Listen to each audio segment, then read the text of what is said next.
भगवान की बोलो परम पूजनीय श्री सतगुरु ब्रह्मानंद महाराज की जय। बोलो जुगल जोड़ी सरकार की जय। बोलो साचे दरबार की जय। बोलो भगत और भगवान की जय। हो जाए मेरी बेनती परिवान तेरे दर ते, ए जन्म कर देवा मैं कुर्बान तेरे दर ते, ए जन्म कर देवा मैं कुर्बान तेरे दर ते। हो जाए मेरी बेनती परिवान तेरे दर ते, हो जाए मेरी बेनती परवान तेरे दर ते, ए जन्म कर देवा मैं कुर्बान तेरे दर ते, ए जन्म कर देवा मैं कुर्बान तेरे दर ते, ए जन्म कर देवा मैं कुर्बान तेरे दर ते, ए जन्म कर देवा मैं कुर्बान तेरे दर ते। हो जाए मेरी बेनती परवान तेरे दर ते, हो जाए मेरी बेनती परवान तेरे दर ते, ए जन्म कर देवा मैं कुर्बान तेरे दर ते, ए जन्म कर देवा मैं कुर्बान तेरे दर ते। पापी हूँ गुनाहगार अनजान हूँ मैं सतगुर, पापी हूँ गुनाहगार हूँ अनजान हूँ मैं सतगुर, मैं जो कुछ भी हूँ आपकी संतान हूँ मैं सतगुर, मैं जो कुछ भी हूँ आपकी संतान हूँ मैं सतगुर। मैं आई सतगुर की भूला बख्शा तेरे दर ते, मैं आई सतगुर की भूला बख्शान तेरे दर ते। हो जाए मेरी बेनती परवान तेरे दर ते, हो जाए मेरी बेनती परवान तेरे दर ते।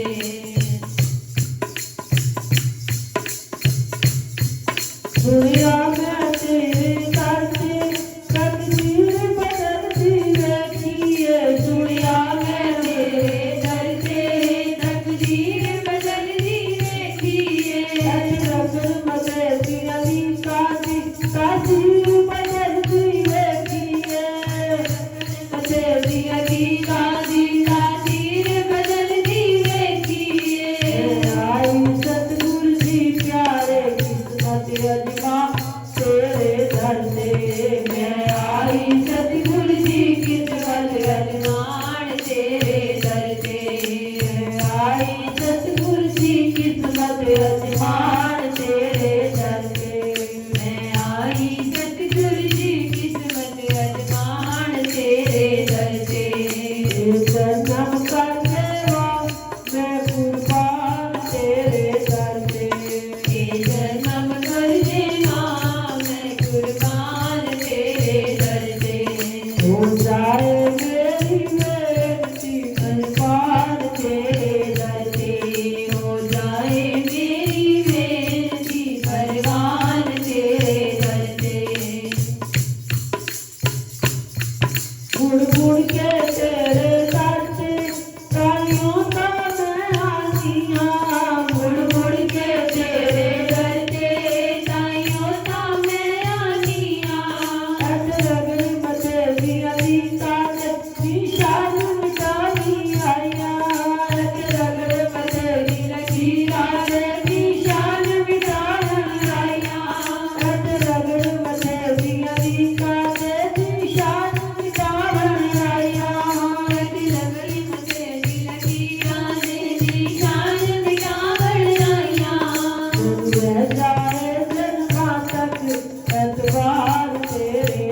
आज हम श्री गुरु महाराज जी के चरणों के अंदर सब अपने अपने भाव को रखें। कोई किसी तरह से रखता है तो कोई किसी तरह से, लेकिन विश्वास हो। जिज्ञासु कहता है मेरा विश्वास एक जन्म नहीं, जन्मों जन्म तक आपके दरबार पे बना है। और यही विश्वास की कमी हो जाती है कि हम अपने जन्म को बना नहीं पाते। कहते सब है, लेकिन बिरला कोई जो इस विश्वास को बना बैठता है। और वही कहता है, हो जाए मेरी बेनती परवान तेरे दर पे, ये जन्म कर देवान कुर्बान तेरे दर। आज हम श्री गुरु महाराज जी के चरणों के अंदर कार्तिक मास बड़ा शुभदायक, लाभदायक, हमारी जिंदगी को बनाने वाला, जिसके अंदर हम सुबह सुबह अमृत वेले स्नान करके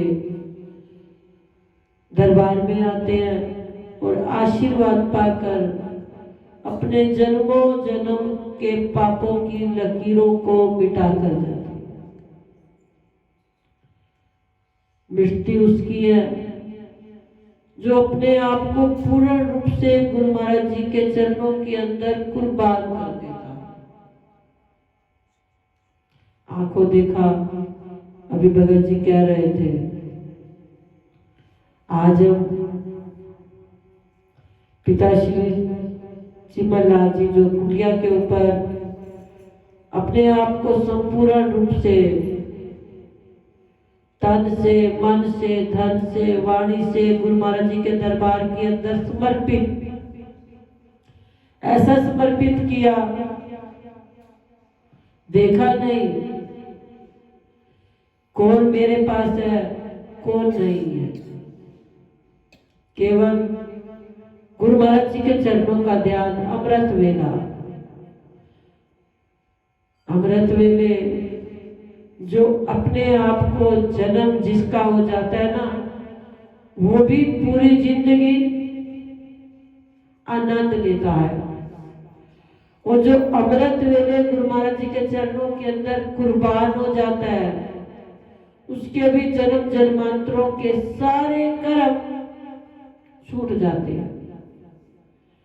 तो देखो कितना हमारा लाभ गुरु महाराज जी के चरणों के अंदर।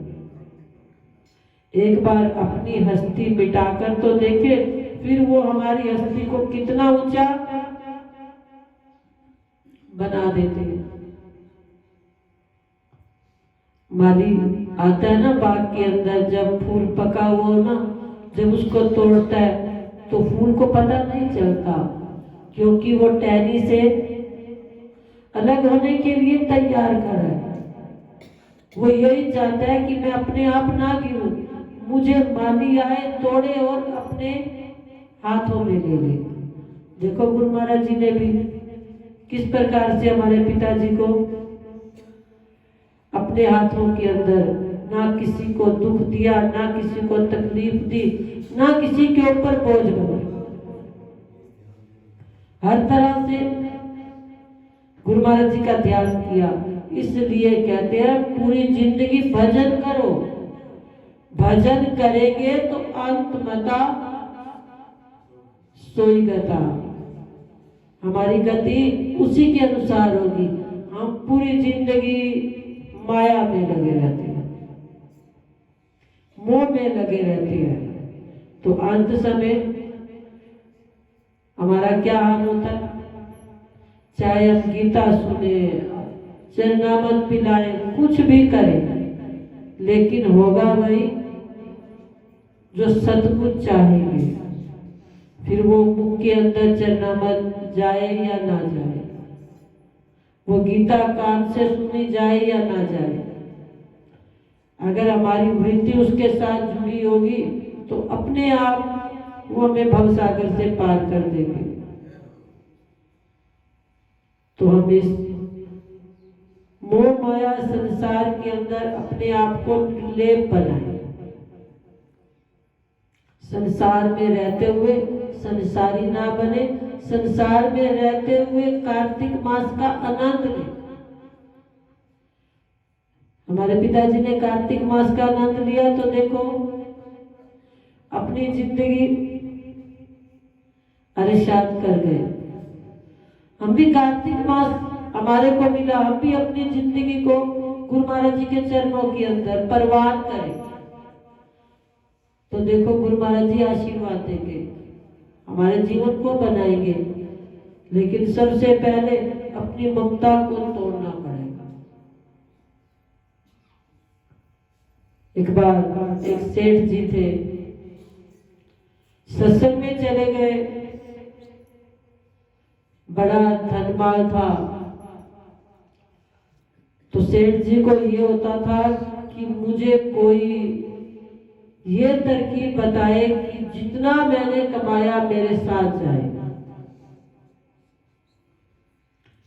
अब संतों के सत्संग में गए, संतों ने कहा तुम्हारे साथ केवल तुम्हारा किया हुआ पुण्य कर्म जाएगा, बाकी जितना भी तुम धन माल कमाओगे सब यहीं रह जाएगा। अब सेठ जी को चिंता हो गई, इतनी बड़ी बड़ी फैक्ट्रियां, इतना बड़ा मेरा धन माल है, आज संतों ने क्या कह दिया तुम्हारे साथ कुछ नहीं जाएगा, केवल तुम्हारा किया हुआ पुण्य दान जाएगा। अब पुण्य दान तो जानते ही नहीं थे। पुण्य दान कहाँ पता चलता है? सत्संग में पता चलता है।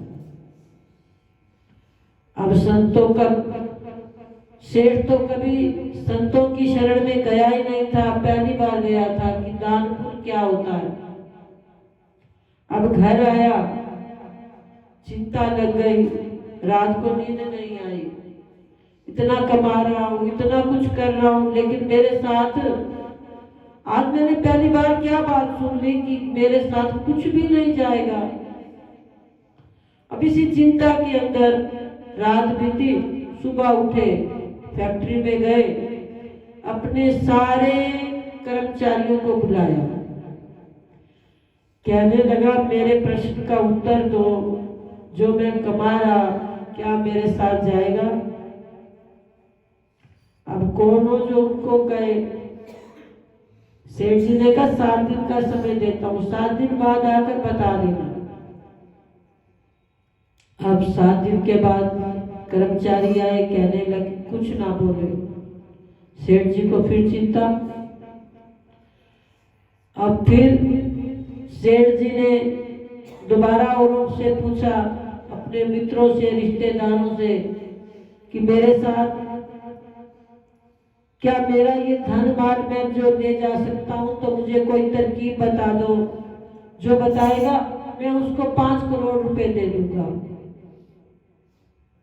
अब 5 करोड़ चाहे वो 5 अरब भी दे दे, लेकिन उसके प्रश्न का उत्तर कोई ना दे सका।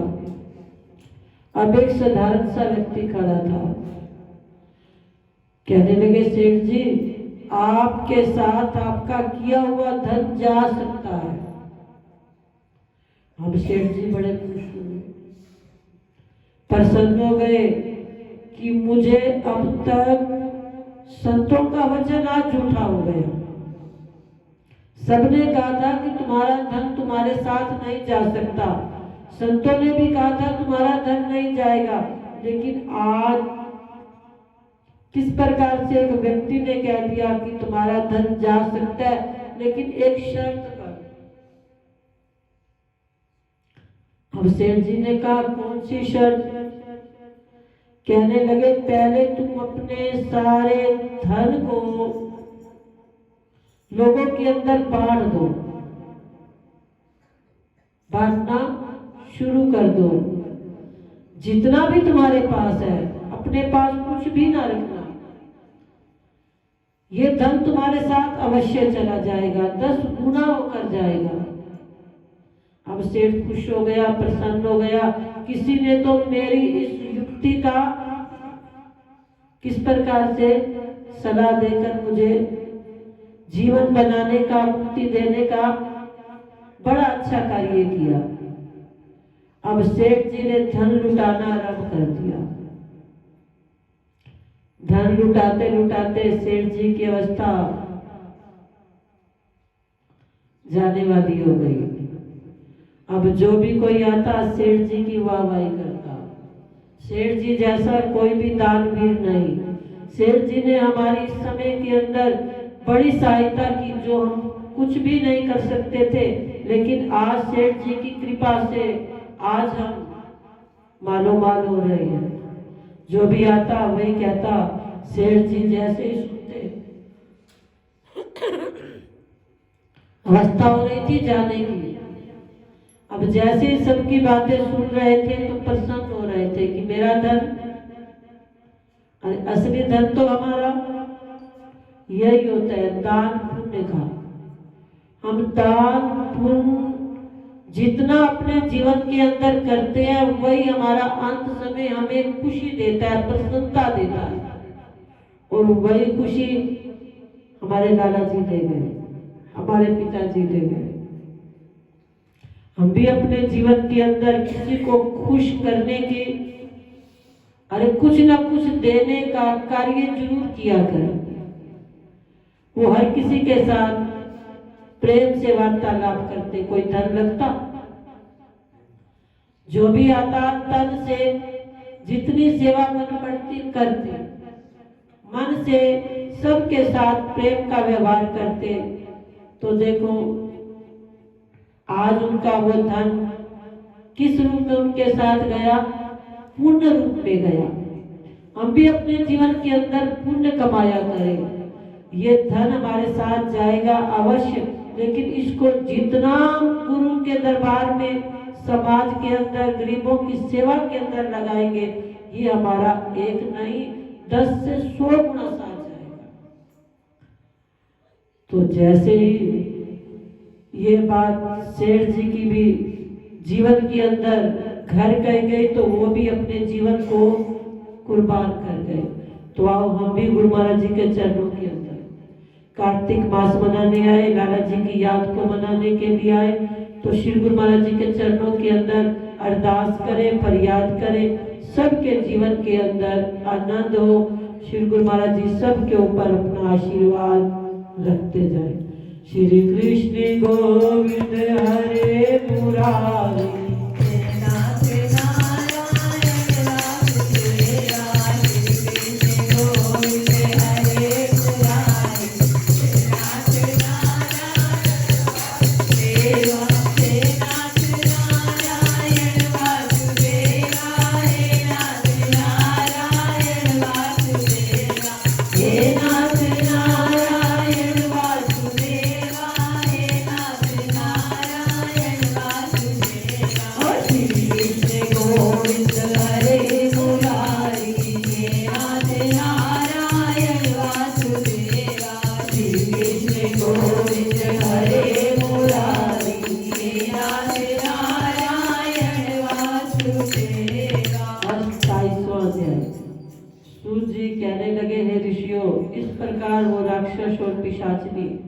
दोनों घूमते फिरते नर्मदा नदी के तट पर एक वट वृक्ष के नीचे आ ठहरे।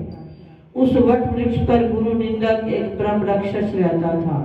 उन दोनों को देखकर वो राक्षस कहने लगा, तुम कौन हो, किस पाप के कारण इस दशा को प्राप्त हुए हो। तब राक्षस रूपधारी राजा ने अपना तथा पिशाचने का संपूर्ण वृत्तांत सुनाकर कहा, अब आप भी अपना वृत्तांत सुनाइए, क्योंकि आज से हम आपस में मित्र हो गए, अतः मित्र से कुछ भी छिपाना नहीं चाहिए। तब ब्रह्म राक्षस कहने लगा, हे मित्र, मगध देश में बहुत समय पहले मैं परवीन सोमदत्त नाम एक ब्राह्मण था। मैंने अपने को बड़ा भारी विद्वान मानकर अभिमानवश गुरु का अपमान किया। बस उसी पाप के कारण मैं इस योनि को राक्षस प्राप्त हो गया। इस जन्म में भूख से पीड़ित हो मैंने अनेक ब्राह्मण खा डाले, गुरु का अपमान करने से निश्चय ही ब्रह्म राक्षस की योनि प्राप्त हो गई। ये बात मैंने भली भांति जान ली। तब कल्पाशपाद ने पूछा, हे मित्र, गुरु की कोटि में कौन कौन आते हैं? गुरु संज्ञा किन किन की मानी जाती है? तब ब्रह्म राक्षस ने कहा, वेदों को पढ़ाने वाला और सुनाने वाला, वेदों और नीति शास्त्र की व्याख्या करने वाला, वेदों के संदेह को दूर करने वाला, भय निवारण करता, अन्नदाता, शिक्षक, शिक्षा देने वाला, बुरे कार्यों से रोकने वाला, पिता, ससुर, मामा, बड़ा भाई, गर्भ से मरण पर्यंत संस्कार कराने वाला और राजा, इनकी गुरु संज्ञा है। अतएव इन सब की वंदना करनी चाहिए। ये सुनकर पुनः कल्पाशपाद ने पूछा, हे भाई, तुमने अनेक गुरु कहे, इनमें से बड़ा कौन या सभी बराबर? सोमदत्त कहने लगा, हे मित्र, यद्यपि हम राक्षस है, साथ ही भूख प्यास से दुखी भी रहते हैं। गुरु महिमा का वर्णन करने से कल्याण होता है, इसलिए मैं इसका वर्णन करता हूँ। सब गुरु बराबर हैं, फिर भी इस संबंध में मैं शास्त्रों का कथन तुमको कहता हूँ, सुनो। वेद और मंत्रों का उपदेश करने वाला,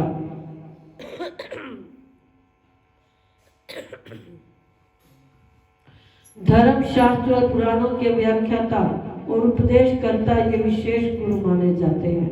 इनमें से प्रमुख गुरु वो है जो देव पूजन करावे, देव पूजा का फल बतावे, गुप्त मंत्र का उपदेश करे, वो सबसे बड़ा गुरु। हमने धर्म, अर्थ, काम और मोक्ष के देने वाले सभी पुराण गौतम ऋषि से सुने। एक समय में मैं शिव जी का पूजन कर रहा था, उसी समय गौतम जी वहाँ आए। मैं पूजा में ही लगा रहा, मैंने खड़े होकर उनका आदर सत्कार ना किया। तब शिव जी ने गुरु का अपमान करने के कारण मुझे ब्रह्म राक्षस बना दिया। शिव जी कहने लगे, हैं ऋषियों, इस प्रकार गुरु महिमा का वर्णन करेंगे और सुनने से पाप नष्ट हो गए। ठीक उसी समय उन्होंने कुछ दूर गर्ग मुनि को आते देखा तो पिशाचनी तथा दोनों राक्षस उन्हें अपना भोजन जाल दोनों हाथ उठाकर उनकी ओर भागे। परंतु गर्ग मुनि के कई वचनों को याद करके उनके समीप ना जाकर पिशाचनी दूर से ही कहने लगी, हे महात्मन, आपको नमस्कार है। हमने कितने ही ब्राह्मण खा डाले, परंतु महादेव जी का नाम स्मरण करने के कारण आप सुरक्षित हैं। तब गर्ग मुनि ने तुलसी जल युक्त से उनका अभिषेक किया। उस जल का स्पर्श होते ही राक्षस योनि से मुक्त होकर वे दोनों देव रूप हो गए। पुत्र युक्त ब्राह्मणी और सोमदत्त विष्णु रूप शंख चक्र गदा पद्मधारी होकर गर्ग मुनि की स्तुति करने के बाद विष्णु लोक के अंदर चले गए। तब राजा कल्पाशपाद अपने रूप को प्राप्त होकर सोच में पड़ गया। उसको इस प्रकार शोक में निमग्न देख गुप्त रूप सरस्वती बोली, है राजन, तुम किस प्रकार की चिंता क्यों करते हो? राज्य सुख भोगने के बाद अंत में तुम्हें भी विष्णु लोक की प्राप्ति होगी। इन वचनों को सुनकर राजा कल्पाशपाद अत्यंत हर्षित हुआ। तत्पश्चात अपने गुरु का स्मरण किया और गर्ग मुनि को प्रणाम करके श्री गंगा जी की स्तुति की। फिर विष्णु जी का स्मरण करता हुआ काशी को चला गया।